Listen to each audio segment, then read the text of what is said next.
오늘 말씀은 8번째 재앙인 메뚜기 재앙입니다. 참 기나긴 재앙의 시리즈죠. 10가지 재앙이니까 오늘 빼고 앞으로 2번 정도 더 남았습니다. 메뚜기 재앙이라고 하면 이제 메뚜기라고 하니까 메뚜기 그 정도야 그냥 잡아먹으면 되지 않나, 이렇게 생각하실 수 있습니다. 그러니까 모든 걸 다 먹는 것으로 생각하는 게 이제 한국인들의 특징이죠. 뱀도 먹고는 다 잡아먹습니다, 그냥. 실제로 어렸을 때 이제 학교에서 이제 도시락 반찬으로 메뚜기 볶음을 싸갖고 온 친구들이 있었습니다. 아마 여기 계신 분들 중에도 좀 연세가 드신 분들 중에는 이제 메뚜기 볶음을 실제로 드셔보신 분들이 많이 계시리라 생각을 합니다. 그래서 그렇게 이제 메뚜기를 반찬으로 먹다 보니까 메뚜기는 별거 아니라고, 그냥 먹는 거지 그렇게 생각하실 수 있습니다. 하지만 메뚜기 재앙은 사실 엄청나게 무서운 그런 재앙입니다. 앞서 나왔던 그 어떤 재앙보다도 어떻게 보면 더 무섭다고 할 수 있습니다. 특히 고대 사회에서 메뚜기 재앙은 가장 강력한 재앙 중에 하나였습니다. 가뭄 같은 경우에는 이제 몇 달에 걸쳐서 농작물들이 이제 다 파괴가 되는데, 이 메뚜기 재앙은 한 2-3일 정도 만에 이 메뚜기들이 곡물을 다 먹어치우니까 정말 엄청난 거죠. 메뚜기의 수명이 평균 한 127일 정도 된다고 하는데, 하루에 평균 얼마만큼 먹냐면 자기 몸무게만큼 그렇게 먹어치우고, 경우에 따라서는 몸무게의 3배까지도 먹어치운다고 합니다. 그러다 보니까 메뚜기 재앙이라는 것은 그야말로 2-3일 내로 애굽의 경제 시스템을 완전히 그냥 다 붕괴시켜버리는 그런 엄청난 재앙이 바로 이 메뚜기 재앙입니다. 어제까지 내린 비도 그렇습니다. 다행히 이번 주에는 이제 비가 안 온다고 해서 참 다행인데, 이렇게 추석 명절부터 해서 어제까지 거의 2주간 동안에 비가 너무 많이 내렸죠. 맑은 날을 보기가 힘들 정도로 비가 너무 많이 내렸습니다.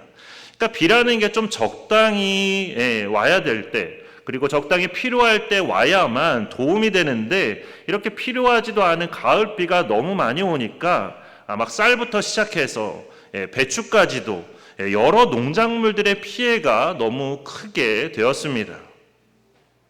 한여름에 그렇게 더울 때는 비가 안 와가지고 농작물들이 다 그렇게 타 죽었는데, 이번에는 또 너무 비가 많이 와서 농작물들이 싹이 나고 썩고, 그래서 이제 못 쓰게 되고, 참 이래저래 좀 피해가 많습니다. 게다가 이렇게 농작물의 피해가 심해지면 아시는 것처럼 이제 그게 물가 상승으로 또 연결이 되는 거죠. 그러면서 경제 시스템에 어려움이 있게 되고 우리의 삶이 또 어려워지게 됩니다. 그러니까 이 정도의 비가 오는 것 때문에도 이런데, 메뚜기 재앙은 그 피해가 얼마나 컸을까요? 농작물이 어느 정도 썩는 것 정도가 아니라 아예 메뚜기들이 다 먹어치워 버렸기 때문에 아마 당시 애굽 경제는 거의 마비가 되는 그런 지경에 이르렀을 겁니다. 그만큼 메뚜기 재앙은 너무나 무서운 재앙이라는 그런 뜻입니다. 그렇다면 하나님께서 이 메뚜기 재앙을 내리시는 이유가 과연 뭘까요? 사실 이번 재앙만이 아니라 10가지 재앙이 다 마찬가지입니다. 다 마찬가지로 하나님께서 10가지 재앙을 내리시는 이유는 이제 이스라엘 백성들이, 그리고 바로를 포함한 이제 애굽 사람들이 모두 다 여호와 하나님을 알게 하기 위해서, 여호와만이 진정한 하나님이심을 알게 하기 위해서 10가지 재앙을 내렸습니다. 그래서 애굽의 모든 신은 다 거짓 우상이고 하나님만이 진짜 신이심을 알게 하기 위해서라는 거죠. 그래서 이스라엘 백성들로 하여금 자신을 위해서 싸워주시고 또 인도해 주시는 그 하나님만을 평생 바라보고 의지하게 하시려고 그렇게 이스라엘 백성들 앞에서 10가지 재앙을 행하신 것입니다. 그리고 바로와 애굽 사람들에게는 하나님의 전능하심을 깨닫고 하나님의 백성인 이스라엘 백성들을 그렇게 애굽에서 내보내도록 하시려고 그렇게 10가지 재앙을 내리신 것입니다. 그런데 오늘 말씀에 보면 이번에는 그 외에 또 다른 목적이 있다고 말씀하십니다. 이것이 오늘 설교의 핵심인데 2절 말씀을 보면 이렇게 말씀합니다. 우리 2절 말씀을 함께 읽겠습니다. 내게 내가 애굽에서 행한 일들 곧 내가 그들 가운데서 행한 표징을 내 아들과 내 자손의 귀에 전하기 위함이라. 너는 내가 여호와인 줄을 알리라. 아멘. 하나님께서 바로와 애굽 사람들을 어떻게 벌하셨는지, 그리고 하나님께서 그들에게 어떤 이적을 행하셨는지, 그러니까 10가지 재앙의 그 이유와 목적을 이스라엘 자손들에게도 그렇게 전하기 위해서 이렇게 10가지 재앙을 행하셨다는 말씀입니다. 이처럼 출애굽 사건은 당대의 이스라엘 백성들만을 위한 것이 아니라 그들의 자손을 위한 것이기도 합니다. 그래서 이스라엘 백성들은 대대로 출애굽 사건을 회고하고 기념하면서 그렇게 모든 역사를 주관하시고 기적을 베푸신 그 하나님을 찬양할 뿐만 아니라 그 안에서 자신들의 정체성, 하나님의 백성이라는 그런 정체성을 찾기도 했습니다. 그리고 이것을 통해서 어떤 역경 속에서도 좌절하지 않고 미래를 꿈꾸며 다시 재기할 수 있는 그런 힘을 얻었습니다. 이처럼 10가지 재앙과 출애굽 사건은 이스라엘 백성들에게 있어서 새로운 에너지와 소망을 공급해주는 그런 놀라운 사건이었습니다. 그리고 이 말씀은 놀랍게도 또한 우리에게 주시는 말씀이기도 합니다. 이 출애굽 사건을 통해서 우리에게도 하나님이 어떤 분이신지를 알게 하는 그런 말씀이라는 뜻입니다. 왜 그러냐면 우리가 바로처럼 되지 않게 하기 위해서 우리에게 이 말씀을 주셨다는 겁니다. 그렇다면 바로의 어떤 모습을 경계하라는 그런 말씀일까요? 3절 말씀을 보면 바로가 하나님 앞에 겸비하지 않는 모습을 보이는데 바로 이 모습을 우리에게 경계하라는 그런 말씀입니다. 그러니까 겸비하다는 것은 스스로를 낮춘다는 뜻인데 바로는 하나님 앞에서 스스로를 낮추기보다는 항상 교만한 모습을 보였습니다. 그러니 하나님을 따르는 것은 둘째치고 하나님이 주시는 경고의 말씀도 듣지를 않았던 것이죠. 세상 사람들에게 하나님에 대해서 이야기를 하면 이렇게 질문합니다. 아니 하나님이 있으면 뭐 어쩔 건데? 하나님은 하나님이고 나는 나지. 그게 나랑 무슨 상관인데? 이러면서 그냥 자기가 하고 싶은 대로 멋대로 살아갑니다. 그래도 잘 살 수 있다고, 그냥 내 삶에는 아무런 문제가 없다고 그렇게 생각하고 말합니다. 그런데 이런 교만이 세상 사람들만이 아니라 우리 가운데도 있을 수 있다는 것을 우리는 알아야 합니다. 이 교만이 우리 안에 들어오게 되면 하나님을 만나는 예배의 자리를 등한시하게 됩니다. 예배에 적극적이지도 않습니다. 예배를 드리는 자리에 앉아는 있지만 예배자가 아니라 그냥 방관자로 참여할 뿐입니다. 예배, 그거 중요하지. 하지만 예배를 드리지 않아도 나는 망할 것 같지 않은데? 이렇게 생각하고 말하게 된다는 거죠. 게다가 하나님을 향해서 갈급한 마음도 갖지를 않게 됩니다. 나도 하나님 믿는데 하나님 없어도 그다지 문제가 되는 것까지도 않아. 그냥 잘 살 수 있어. 이렇게 생각하고 말하게 된다는 거죠. 그리고 삶 가운데 말씀과 기도 없이 그냥 살아가게 됩니다. 하나님을 의지하지 않아도 그냥 나는 잘 살 수 있다는 그런 생각을 갖게 되는 것이죠. 이게 바로 오늘 본문에 나오는 바로의 모습입니다. 이런 바로 같은 인생을 향해서 하나님께서 던지시는 메시지가 무엇이냐면 너 언제까지 그렇게 겸비하지 않을 거냐?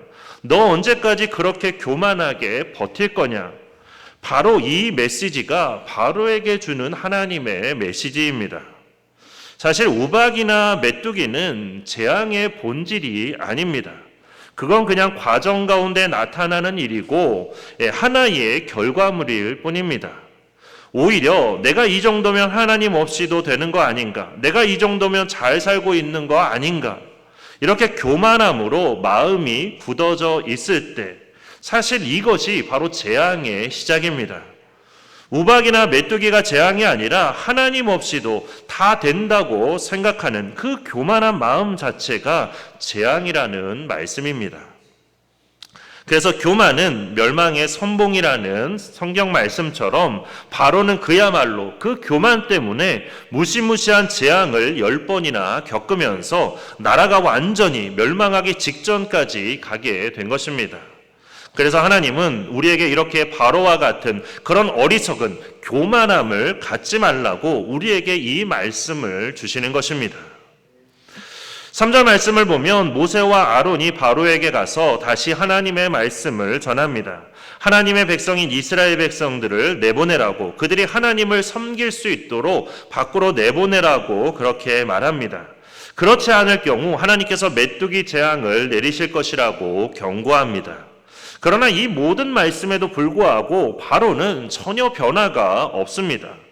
오죽하면 7절 말씀처럼 바로의 신하들이 제발 이스라엘 사람들을 좀 내보내자고, 지금 우리가 망하게 된 걸 알지 못하느냐고 그렇게 말할 정도였는데도 바로는 전혀 변화가 없었습니다. 사실 바로의 신하들이 이런 말을 한다는 것 자체가 이미 목숨을 내놓고 하는 말입니다. 왜냐하면 바로는 애굽에서 신과 같은 그런 존재로 여겨지는 사람이었기 때문에 바로에게 이렇게 반하는 말을 한다는 건 그야말로 목숨을 내놓고 하는 말입니다. 그런데도 어떻게 이런 말을 할 수 있었냐면 지금 이대로 있다가는 어차피 다 죽게 생겼기 때문에 그렇게 목숨을 걸고 담대하게 말한 것입니다. 하지만 바로는 여전히 완악해서 마음을 바꾸지 않았습니다. 왜냐하면 차선책이 있다고 생각을 했기 때문입니다. 그러니까 출애굽기 9장 31절과 32절을 보면 그 우박 재앙 때 삼과 보리는 상했지만 밀과 쌀보리는 아직 자라지 않아서 상하지 않았다고 기록되어 있습니다. 그러니까 바로는 아직 남아있는 것들이 있다고 생각했습니다. 우리는 아직도 먹고 살 게 있다라고 생각을 한 것이죠. 그러나 그것은 그냥 바로의 착각일 뿐입니다. 앞으로 메뚜기 재앙으로 인해서 우박에 상하지 않은 것들까지 다 먹혀버리게 될 것을 몰랐던 것이죠. 그래서 바로는 모세에게 이렇게 말합니다. 하나님께 제사를 드리기 위해 어른들이 애굽을 떠나는 것은 내가 허락하겠다. 하지만 어린아이들은 데려갈 수 없다. 왜 이렇게 아이들을 데려가지 못하게 하는 걸까요? 그건 아시는 것처럼 그 아이들을 볼모로 잡기 위해서죠. 어른들이 나갔다가 볼모인 아이들 때문에 다시 돌아오게 하려는 겁니다. 이건 다시 말해서 이스라엘 백성들은 하나님의 백성이 아니라 내 소유물이기 때문에 너희들은 어디에도 갈 수 없다. 바로 이런 뜻입니다. 그래서 모세가 안 된다고 여호와 앞에 절기를 지키기 위해서는 남녀노소와 양과 소를 모두 데리고 가겠다고 그렇게 말하자 바로가 10절 말씀처럼 이렇게 말합니다. 우리 10절 말씀을 같이 읽겠습니다.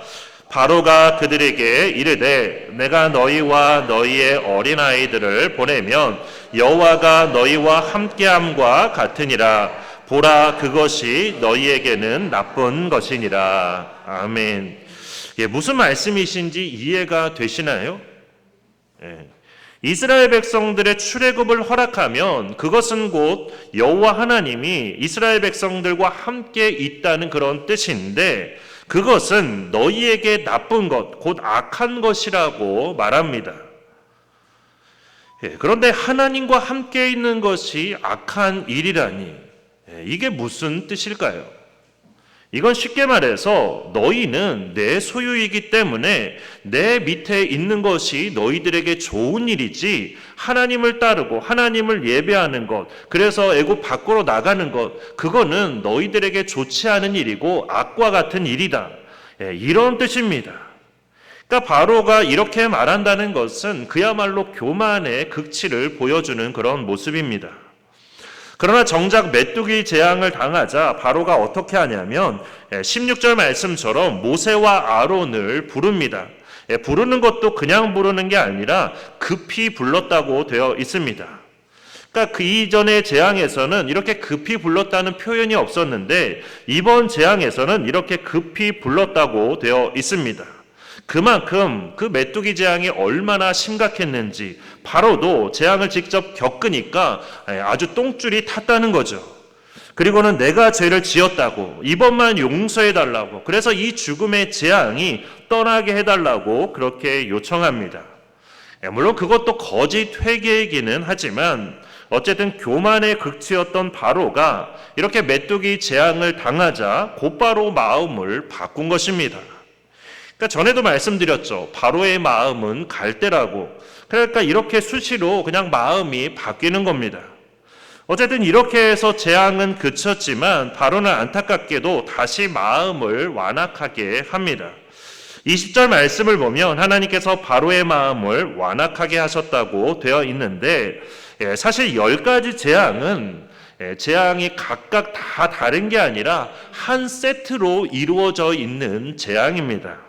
그래서 이미 첫 번째 재앙이 시작이 되었다는 것은 10번째 재앙까지 갈 수밖에 없는 것이고 하나님께서는 이것을 통해서 바로와 애굽 사람들이 그리고 이스라엘 백성들과 그 후손들이 그리고 지금은 우리까지도 하나님이 어떤 분이신지를 분명하게 알게 하시고자 계속해서 재앙을 이어가신다는 그런 말씀입니다. 그러나 이러한 하나님의 뜻과 계획도 있지만 그 안에는 바로의 교만함과 완악함도 분명히 있습니다.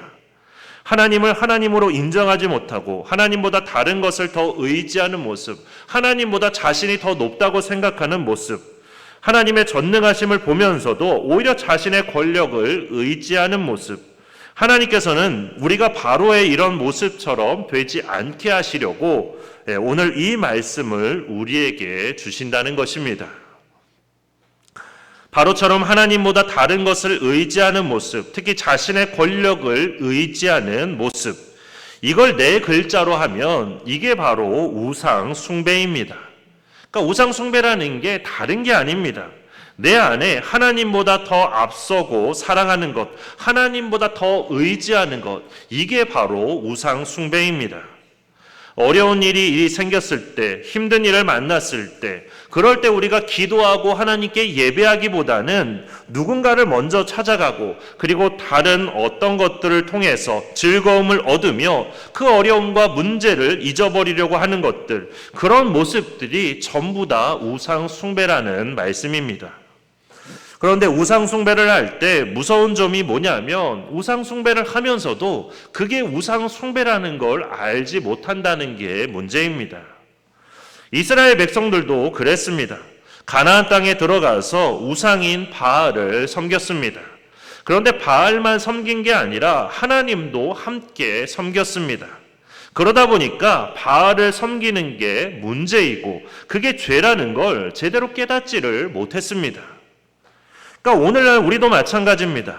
하나님보다도 돈을 더 사랑하고 하나님보다도 명예를 더 소중히 여기고 하나님보다도 점쟁이를 더 신뢰하고 그러면서도 주일에는 교회에 와서 예배를 드리니까 자기는 우상 숭배를 하고 있다는 걸 생각조차 하지를 못하는 겁니다. 그래서 성경적 상담가인 데이비드 폴리스는 이런 말을 했습니다.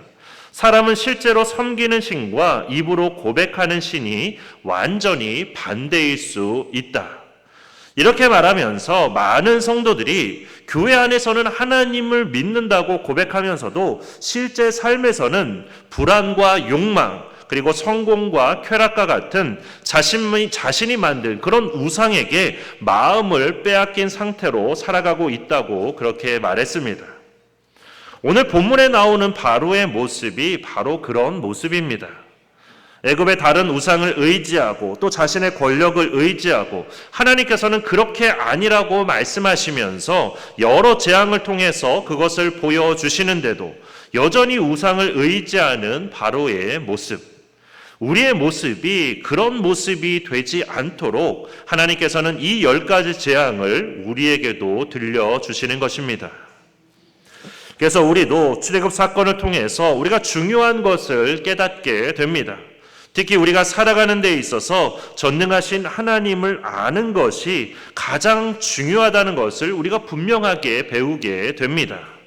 하나님을 알아야만, 그것도 제대로 알아야만, 그래야만 하나님을 바르게 예배할 수 있고, 하나님을 제대로 알아야만 하나님을 바르게 섬길 수 있고, 하나님을 제대로 알아야만 자녀들에게 그리고 후손들에게 하나님을 잘 전할 수 있기 때문입니다. 그러니까 다른 게 복이 아니라 이게 진짜 복입니다. 그래서 하나님을 아는 것이 복이라고 말하는 이유가 여기에 있는 겁니다. 좋은 대학에 가고 좋은 직장에 취직하고 그리고 돈 잘 벌어서 좋은 집 사고 그리고 먹는 것도 잘 먹고 그런 게 복이 아니라는 거죠. 진짜 복은 나를 비롯해서 온 가족이 하나님을 바르게 알고 하나님을 온전히 섬기고 예배하며 하나님만 믿고 따르는 것, 이게 진짜 복입니다. 따라서 우리는 늘 이것을 위해서 우리가 집중해서 기도해야 하는 것입니다. 이 땅에서 아무리 잘 먹고 좋은 집 살면 뭐합니까? 천국 가서 영원한 지옥에 가면, 천국 가지 못하고 영원한 지옥에 가면 이 땅에서 잠시 누리는 그 모든 것들은 결국 아무것도 아닌 게 되는 겁니다. 그래서 진짜 복이 무엇인지를 우리가 바르게 알고 그 진짜 복을 하나님께 구해야 한다는 겁니다. 오늘 우리는 메뚜기 재앙을 통해서 우리가 중요한 세 가지를 깨닫게 됩니다. 첫 번째로는 교만은 우리를 멸망으로 이끄는 재앙이라는 사실입니다. 나는 이 정도면 하나님 없어도 괜찮아라는 생각, 예배 없어도 잘 살 수 있다라는 그런 마음과 생각, 이게 바로 교만입니다. 이 교만이 우리를 하나님으로부터 멀어지게 만들고 결국에는 영적으로 피폐하게 만들게 되는 것입니다. 그리고 우리가 알게 되는 두 번째는 우리가 무엇을 진짜로 의지하며 살고 있는지를 우리가 점검해야 한다는 사실입니다.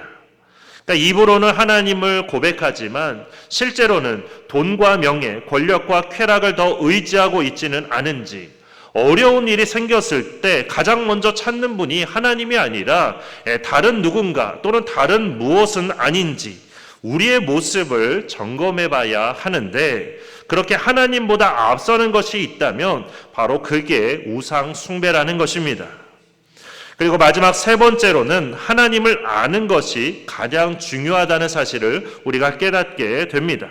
하나님이 어떤 분이신지를 제대로 알 때, 그럴 때 우리는 바르게 예배할 수 있고 바르게 섬길 수 있고, 그리고 하나님의 말씀을 하나님 앞에 그렇게 우리가 하는 그 모든 신앙을 우리 자녀들에게도 잘 전할 수 있는 것입니다. 바로는 10번의 재앙을 겪으면서도 끝까지 교만을 버리지 못했습니다. 그 결과 그는 장자를 잃었고 군대를 잃었고 결국에는 나라도 잃었습니다. 교만의 대가는 이처럼 무서운 것입니다. 그렇다면 우리는 어떻습니까? 우리도 알게 모르게 교만에 빠져 있지는 않습니까? 하나님보다 다른 것을 더 의지하며 살고 있지는 않습니까? 오늘 이 시간 우리 모두 하나님 앞에 겸비한 마음으로 우리가 나아갑시다. 그리고 교만을 회개하고 우리가 의지하고 있는 우상을 모두 다 내려놓읍시다. 그리고 전능하신 하나님만을 바라보고 의지하며 살아갑시다. 예배를 소중히 여기고 말씀과 기도로 날마다 하나님을 만나며 살아갑시다. 그리고 무엇보다도 우리 자신만이 아니라 우리 자녀들도 하나님을 경외하며 살 수 있도록 그들에게 하나님이 어떤 분이신지를 잘 전하는 그런 믿음의 부모가 됩시다. 이것이 바로 진짜 복입니다. 이것이 하나님께서 우리에게 주시기를 원하시는 진정한 축복이라는 말씀입니다. 메뚜기도 먹어치우지 못했던 그런 바로의 교만함을 우리가 기억하면서 우리 역시 바로처럼 그렇게 교만한 사람이 되는 게 아니라 오히려 하나님 앞에 겸비하며 오직 하나님만을 섬기는 우리 모두가 되시기를 주님의 이름으로 축원합니다. 이제 우리 주신 말씀 생각하면서 내가 주인 삼은 모든 것 함께 찬양하고 기도하겠습니다.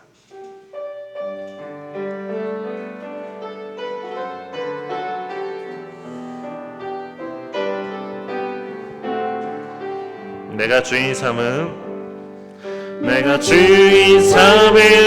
모든 것 내려놓고 내 주 대신 주 앞에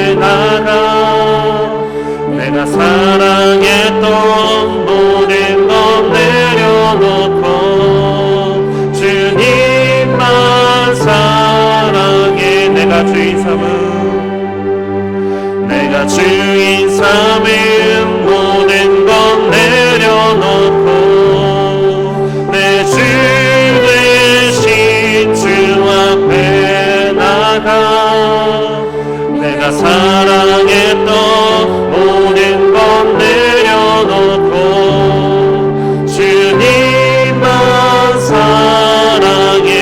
주 사랑 주 사랑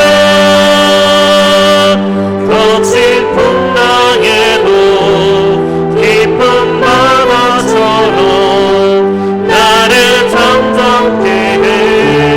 주 사랑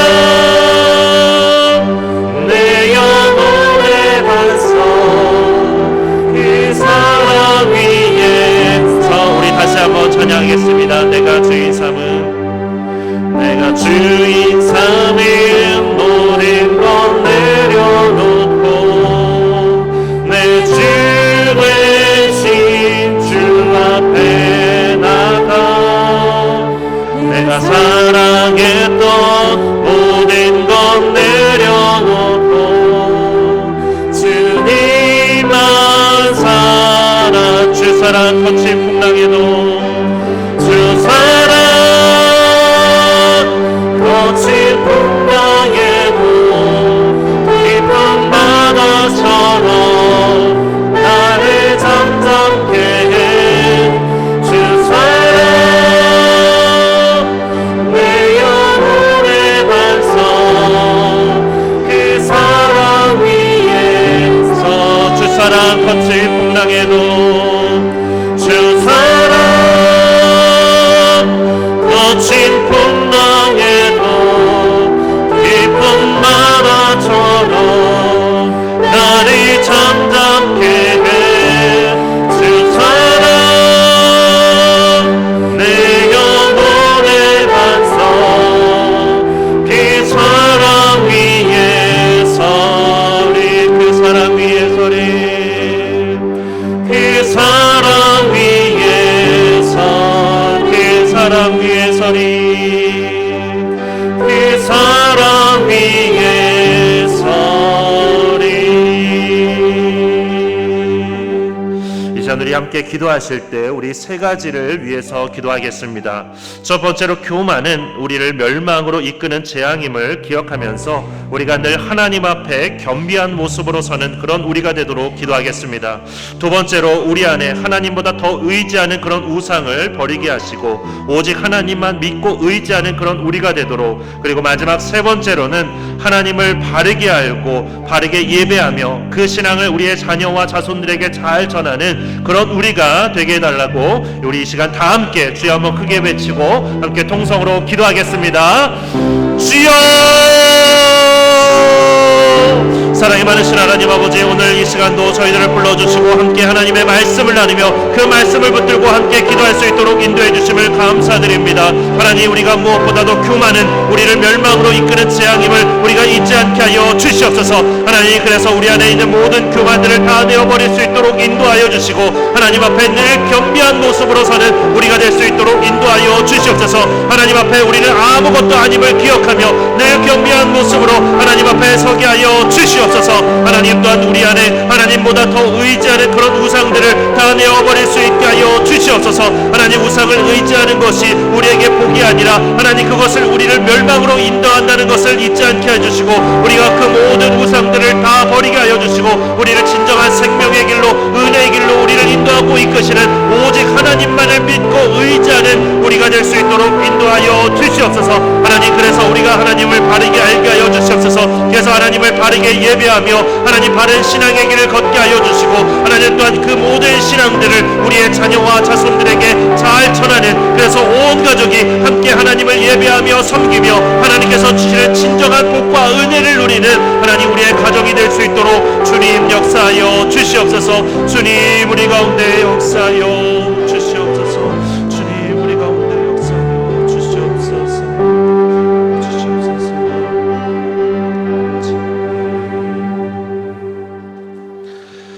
사랑과 은혜가 무한하신 하나님 아버지, 오늘 말씀을 통해 우리에게 교만의 위험을 깨닫게 하시고 하나님을 제대로 아는 것의 중요함을 일깨워 주심에 감사를 드립니다. 우리 안에 있는 교만을 용서하여 주옵소서. 하나님보다 다른 것을 더 의지했던 우상 숭배를 회개합니다. 이제는 오직 하나님만을 바라보고 의지하며 살아가게 하여 주옵소서. 우리의 예배가 형식이 아니라 진심으로 하나님을 만나는 자리가 되게 하여 주시고, 우리의 삶이 말씀과 기도로 하나님과 동행하는 삶이 되게 하여 주옵소서. 무엇보다도 우리 자녀들에게 하나님이 어떤 분이신지를 잘 전하는 믿음의 부모가 되게 하시고, 대대로 하나님을 경외하는 신앙의 유산을 잘 물려줄 수 있게 하여 주옵소서. 우리는 부족하지만, 우리는 연약하지만 성령 하나님께서 우리를 붙들어 주시고 인도하여 주실 줄 믿고 감사드리며 예수 그리스도의 이름으로 기도드립니다. 아멘. 이제는 우리 주 예수 그리스도의 은혜와 하나님 아버지의 크고 놀라우신 사랑과 성령님의 인도하심과 교통하심의 역사가 이제는 우리 안에 있는 모든 우상을 버리고 하나님 앞에 늘 겸비한 모습으로 서며 하나님만을 예배하고 하나님만을 전하기로 다짐하는 우리 샘교회 모든 지체들과 가정 위에, 우리 샘교회와 이 나라 위에 이제로부터 영원토록 함께 계시기를 간절히 축원하옵나이다. 아멘.